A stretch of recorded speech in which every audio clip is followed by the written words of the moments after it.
Hi, welcome to അണ്ടൻ channel. ഇന്ന് നമ്മൾ സെറ്റ് ഓപ്പറേഷൻസിലെ രണ്ടാമത്തെയാണ് നോക്കുന്നത്. Union of two sets. രണ്ട് ഗ്രൂപ്പ് ഉണ്ടെങ്കിൽ ആ രണ്ട് ഗ്രൂപ്പിലെയും ആളുകൾ ഒന്നിച്ച് ചേർന്ന് ഒരു ഗ്രൂപ്പായിട്ട് മാറുന്നതിനെയാണ് നമ്മൾ യൂണിയൻ എന്ന് പറയുന്നത്. ഇപ്പൊ ഇവിടെ യൂണിയൻ എന്ന് പറയുന്നത് എ എന്നൊരു സെറ്റും ഉണ്ട്, ബി എന്നൊരു സെറ്റ് ഉണ്ട്. അപ്പൊ രണ്ട് സെറ്റിലും കുറച്ച് എലമെന്റ്സ് ഉണ്ട്.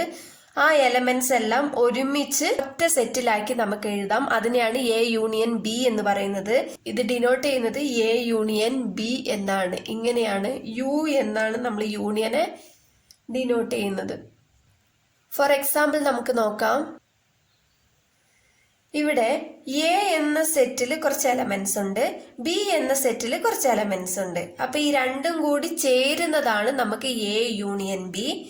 A union B is equal to, ഇവിടെ എന്തൊക്കെയുണ്ട്? എ ബി സി ഡി ഉണ്ട് അല്ലെ? ഒരു സെറ്റിനുള്ളിൽ എ ബി സി ഡി ഉണ്ട്.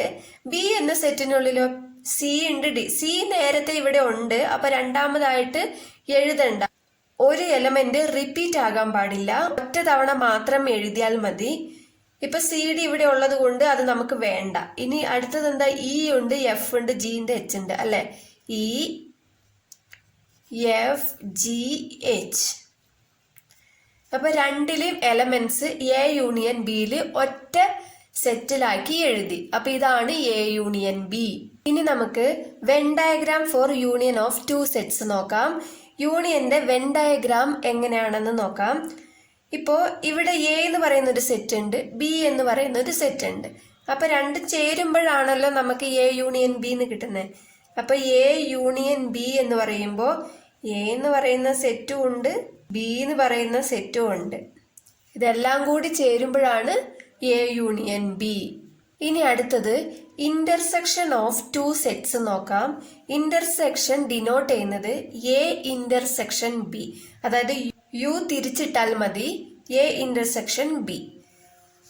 ഇത് നമുക്ക് ഒരു ഉദാഹരണത്തിലൂടെ നോക്കാം. ഇപ്പൊ എ എന്ന് പറയുന്ന ഒരു സെറ്റ് തന്നിട്ടുണ്ട്, ബി എന്ന് പറയുന്ന ഒരു സെറ്റ് തന്നിട്ടുണ്ട്. നേരത്തെ നമ്മൾ യൂണിയൻ നോക്കിയത് എങ്ങനെയാ? രണ്ടും ചേരുമ്പോഴാണ് എ യൂണിയൻ ബി എന്ന് പറയുന്നത് അല്ലെ?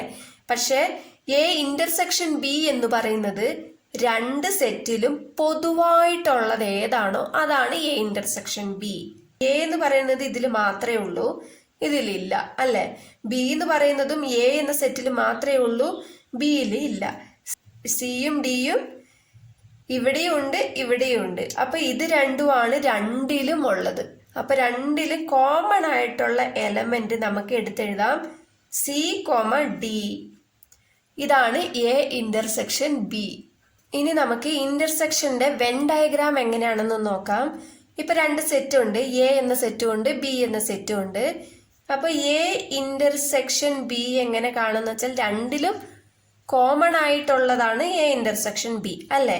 അപ്പൊ രണ്ട് സെറ്റില് കോമൺ ആയിട്ടുള്ള ഏരിയ ഏതാണ്? ഈ കാണുന്നതാണ് അല്ലെ? ഈ കാണുന്ന ഏരിയയാണ് രണ്ടിലും കോമൺ ആയിട്ടുള്ളത്. അപ്പൊ ഇത് മാത്രം ഷെയ്ഡ് ചെയ്താൽ മതി. മനസ്സിലായെന്ന് വിശ്വസിക്കുന്നു. സെറ്റ് ഓപ്പറേഷൻസിലെ 3 നമ്മളിപ്പോ നോക്കി. ഇനി അടുത്തത് അടുത്ത വീഡിയോയിൽ നോക്കാം. Thank you.